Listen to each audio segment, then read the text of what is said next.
This pack is not in the EA Great Game Guarantee, which means EA themselves cannot guarantee that this pack is great. The pack comes with 8 different hairstyles for women. Excluding the unique meshes, it only comes with 5 brand new hairstyles. For men, there are 3 different styles, but these are all applied to female too, so in other words, there are 0 exclusively male hairstyles in this pack. Female Sims have 12 different tops, whereas male Sims have 10 different kinds of tops. Women have 7 different kinds of bottoms, and men have 4 different kinds of bottoms. For full body, women have 6 different unique outfits, and men have 2 different outfits. However, in my opinion, these are basically the female meshes applied onto the men. Clearly, this is not very masculine to me, in my opinion. For shoes, we have 3 different pairs, and these pairs apply to both men and women, so they're exactly the same. We also have a lot of miscellaneous scarring for human Sims too. The general style of the pack is very grungy.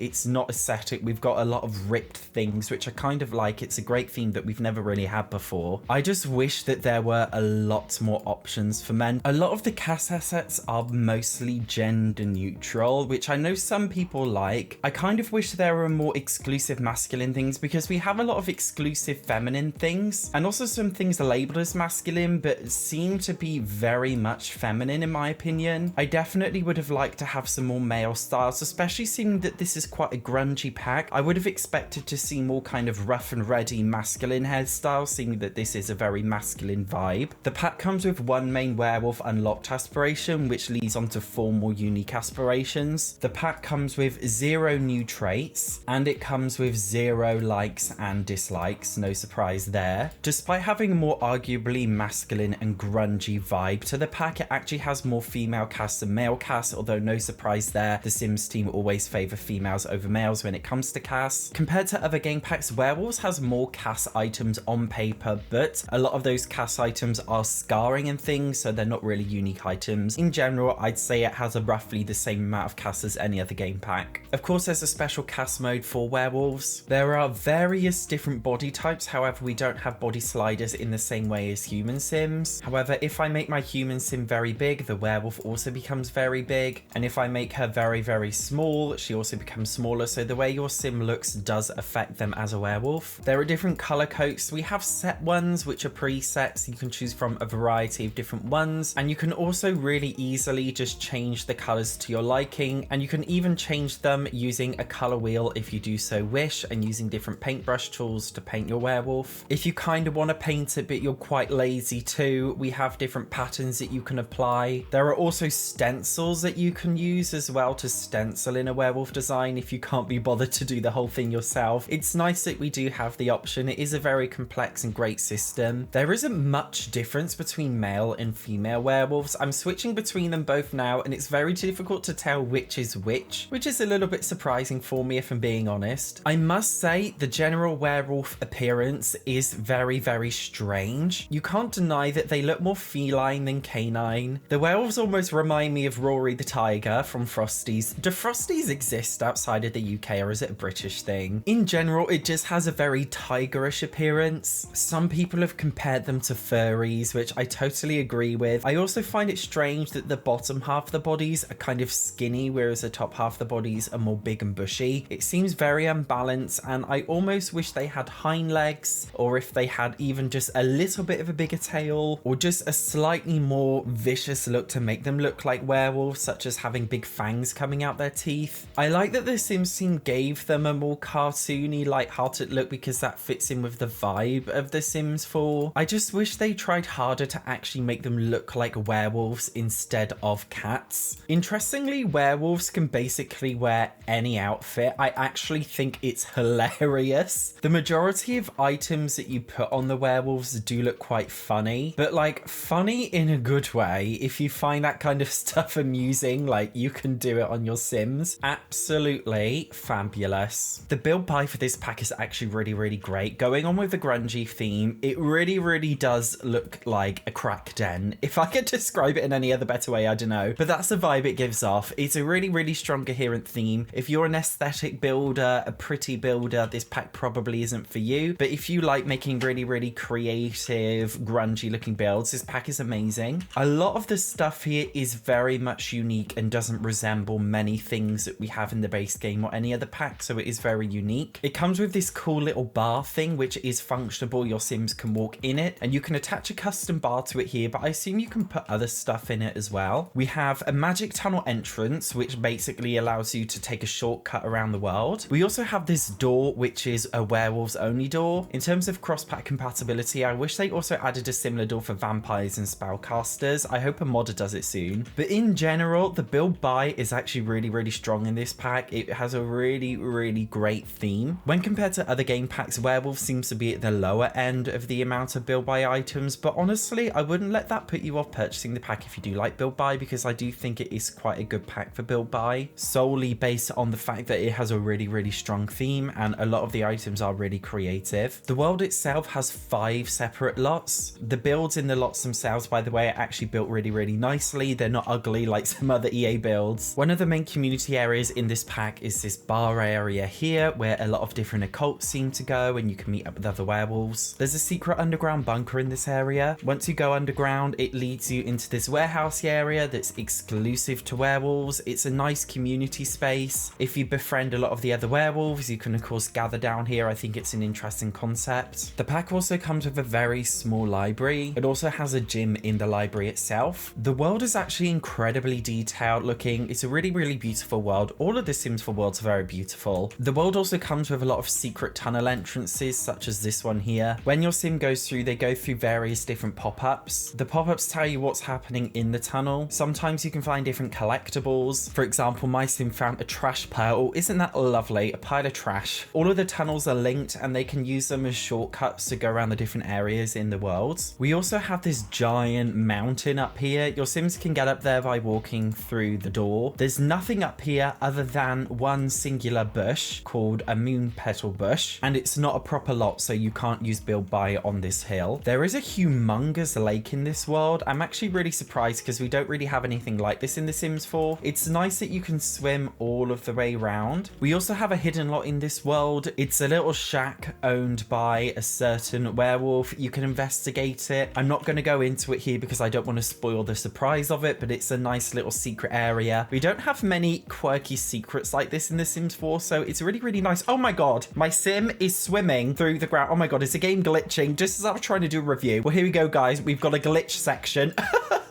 My Sim is swimming in the grass, which is literally lovely. Literally hilarious. My Sim is just casually swimming through the ground. I feel like this was not an intended feature of the pack. The world has some quirky things. So you can see this tree here. When we click on it, it just says focus camera on pack leader. If you are the pack leader, as I've just cheated them into my household, you can click on it and you can have different interactions with it. So we can decorate it as either intimidating or normal. When we make it intimidating, it has a much more grungy, ugly look, which I think is quite interesting. You can use it as a restroom or to wash up, and you can call pack mates to the hangout as a pack leader, or you can check on the pack resources in here and you can take some things out the resource list. You can see this little area here too is owned by the other pack leader. By adding this guy to my household, we can basically do the exact same thing with this area. I can change this little thing to a more friendly look. I think it's an interesting touch. In order to get to that stage, you have to be a pack leader, so it's nice that they've added some progression. Although the world itself is very big and beautiful, just like all other worlds in The Sims 4, it has no substance. We've got all these big beautiful areas here, but you cannot actually visit it or interact with it. The world has a lot of stuff, but sadly not a lot of it is interactable. But that's not necessarily a pack problem, but more so a Sims 4 problem in general. If you do buy packs just because you like the world for whatever reason, like it is a really beautiful world, the gameplay itself gives you a loose tutorial of how to become a werewolf using the aspiration. Once your Sim is a werewolf, they have various different interactions. They have pack interactions, which relate to pack hierarchy and disciplining them and things depending on your level. I think it's really cool. If you are a pack leader, you have a lot of power, which is interesting. You can also do things like sparring with them or challenging them to a tug of war. It's such a random thing, but it's really nice that they've given you unique ways to interact with werewolves, because we don't really have that many unique interactions between the different occults. Werewolves seem to have bridged a gap there, which is really, really great. The werewolves don't have any special needs, but they do have something called temperaments, which are basically like personality traits. All of these temperaments relate mostly to their fury level, which is a gauge here. Once that gauge is filled, they transform into a werewolf and go into fury mode, where you cannot control them and they run wild and they have no interactions. You just gotta let them do what they want to do. The werewolves have different abilities. In order to get these abilities, you need to purchase them using ability points. You can gain the ability points by using certain werewolf interactions. You also unlock them by leveling up in the different ranks of a werewolf pack. The abilities all do various different things. There's so many to go through, and it's really, really great that the Sims team have put in a really, really unique and complex system for werewolves abilities, because that way not every werewolf is the same. They all have unique traits. There are also dormant abilities which you can unlock by doing certain special things. The most notable one is Transformation Mastery, which allows you to transform between werewolf and human sim at will. Not only that, we also have more uniqueness in terms of pack values. Each werewolf pack has a different set of values. The Wild Fangs pack has pack participation, expand and explore, and self-improvement. Doing things relating to these pack values will help you level up your rank in the pack, and also just generally affect the way the packs interact with each other. Unfortunately, you can't change the pack values, which I kind of wish you could if you were a pack leader, because that way you could customize the game more. Right now we have two packs, the Wild Fangs and we have the Moonwood Collective. The Wild Fangs being more rough and ready, whereas the Moonwood Collective being like the Gen Z woke snowflake generation pack. I think it's quite interesting that the packs having two different kind of behaviors, but I just wish you could change them up or even create your own unique pack. The journey from human sim to werewolf sim is actually really, really interesting, because you start off with no abilities and it's really difficult to control your werewolves, but as time goes on you gain more abilities and you can control your fury better. It's much more enjoyable. The Sims 4 rarely ever has progression, and it's really great that the werewolves pack actually has progression. Unlike other Sims 4 packs, the werewolves pack does come with storylines and lore. In order to find out this information, you have to do things like read some of the werewolf books. When you do, you get pop-ups with information and clues hinting towards the storylines. It's nice that they've added storyline and lore into the game, because we haven't had any in previous Sims packs. It's just a shame that it comes in the form of text, because I play a game to play, not play a game to read. I don't want to have to read a story. I would rather have them tell a story, but I feel like that's the Sims problem in general, and that it doesn't have cutscenes or cinematics. So I think it's difficult for them to tell stories, but I'm glad they tried to add lore if you're interested in that. In terms of cross-pack compatibility, starting off with Get Together, you can create a werewolf-only club. In terms of club activities, there doesn't seem to be anything unique for werewolves, which is a big shame. Vampires have a use vampire powers one, aliens have an alien powers one, drink plasma, cast spells, use cauldron. There seems to be activities for the occults other than werewolves, and it's a real shame that they didn't add any werewolf-specific interactions to Get Together, especially seeing that werewolves interact together as packs. You would have expected them to have a club like that, which is disappointing. We don't seem to have any new events, and we don't seem to have any new holiday activities if you do have the seasons pack. Even though werewolves are basically dogs, there's no special interaction with dogs or pets in general, which is really surprising to me. The werewolves have a special interaction with vampires called Supernatural Smackdown. There's actually a lot of lore and storyline and complexity with regards to werewolves and the other occults. It's really, really nice that the Sims team put that in there, but there only seem to be really special interactions with vampires. I personally actually would have liked to have seen more cross-pack compatibility with werewolves and other occults. If you don't want your werewolves showing up in other worlds, you can limit werewolves to Moonwood Mill only. In that sense, non-active households will only ever stay in the werewolf world if they are werewolves. I think it's really, really great. I really wish they updated the same for vampires too. The only annoying thing is we can't do the opposite, which is prevent townies from other neighborhoods coming to Moonwood Mill. In the lead up to the release of the pack, they advertise it as this secret world that nobody knows about, but when you go into the world, it's full of townies from other worlds, and it just breaks the immersion so much. The Sims 4 is a very glitchy game, and I feel like this review needs a bugs and glitches section. As you saw earlier in the video, my sim was swimming through the ground. Other simmers have encountered an error in which their werewolf sim has literally just completely disappeared and their head was missing. The Sims team said that they did apparently patch this out, so it should be okay now. I haven't seen any recent reports of it. Every single time I played this pack, I haven't encountered anything game breaking or major. There was one point in which the temperaments didn't show up properly and I had to leave the game and come back to make it show up. There was also a point in my previous Let's Play where the mosaic blur didn't work and you could see my Sims literal ass crack, but there was nothing that was really game breaking or annoying. I actually think this is a really strong pack. If you like occults, this is definitely a great pack to enjoy. I 100% recommend getting the pack if you like occults. If you're one of those people that just plays The Sims 4 to build, it comes with some cool build buy, but you can only use it for very specific builds, and I don't know if I would recommend buying an entire game pack just for that. But if for whatever reason you want to make a crack den, go for it. If you like this game just for the cast, I do not recommend buying this pack. I don't feel like there was enough cast, and of the cast that is there, a lot of it is very gender neutral, which I know a lot of people like. For me personally, I would have liked some more masculine stuff as opposed to just gender neutral and feminine. The cross pack compatibility is alright. It's not good enough in my opinion. There should have been more, but at least we have some. The Sims team did try. In recent years, game packs for The Sims 4 have been incredibly bad. The last two packs being My Wedding Stories and Dream Home Decorator were literally crap. I hated them both. I'm really glad that the Sims team have put effort into this pack. They always put more effort into occults, it seems. On a very personal note, I actually love this pack. I probably will play with it a lot just because I think it's really interesting. The gameplay is incredibly in depth. The Sims team seem to have really taken on a lot of criticism about the gameplay and applied it into this pack to make it better, and I really appreciate that, and I really hope they do that going forward with all packs. If you do have any questions about the gameplay, let me know down below and I'll try my best to answer them. Otherwise, thank you so much for watching.